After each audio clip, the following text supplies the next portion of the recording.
Hi guys, আমার রান্নাটা আজকে কেমন হয়েছে তোমরা সবাই বলবে। এখানে আমি কিছু ঢেঁড়স নিয়েছি, ঢেঁড়সগুলো ধুয়ে নিচ্ছি। ঢেঁড়সগুলো ধোয়া আমার শেষ। এখন রান্নার জন্য যে মশলাগুলো নিয়েছি ওইগুলো হলো তেজপাতা, জিরা বাটা, সরিষা বাটা, একটা শুকনো মরিচ, 2টা কাঁচা মরিচ। আর মাছগুলো আমি আগেই ভেজে রেখেছিলাম, মাছগুলো এই জন্য। আর হচ্ছে ঢেঁড়সগুলো কেটে নিয়েছি।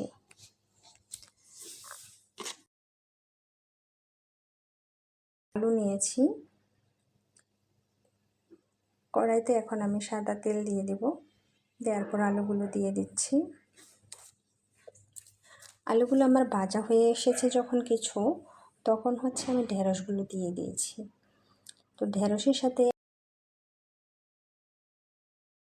কারণ হচ্ছে ঢেঁড়সগুলো যখন আমি ভাজবো লবণ দিলে তখন বিজল বিজল হয়ে যায়, তো সেটা সহজে ভাজা হয় না আর দেখতে ভালোও লাগে না। আর বিজল বেরোলে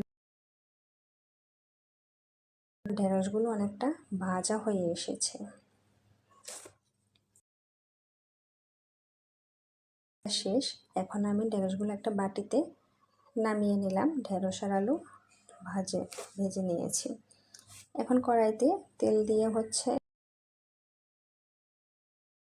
মরিচ আর বেটে রাখা জিরা দিয়ে ভালো করে মশলা গুঁড়া দিয়ে দিয়েছি। সব ভাজা হয়ে গেছে। এখন পরিমাণ মতো ঝোল দিই। তো ঝোলগুলো যখন হচ্ছে একটু গরম হয়ে আসবে, উতাল আসবে, তখন আমি বেটে রাখা সরিষাটাও দিয়ে দিই। তো সরিষা দেওয়ার পর আমার ঝোলটা যখন উতাল হয়ে আসলো, তখন হচ্ছে আমি আবার ভেজে রাখা আলু আর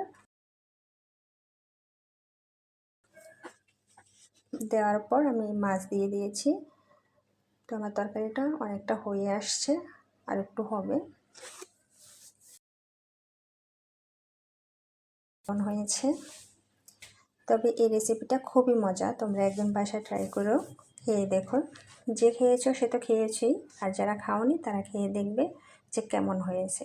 সত্যি খুব অসাধারণ হয়েছে আজকের রান্নাটা। তোমরা একদিন ট্রাই করে খেয়ে আমাকে বলবে।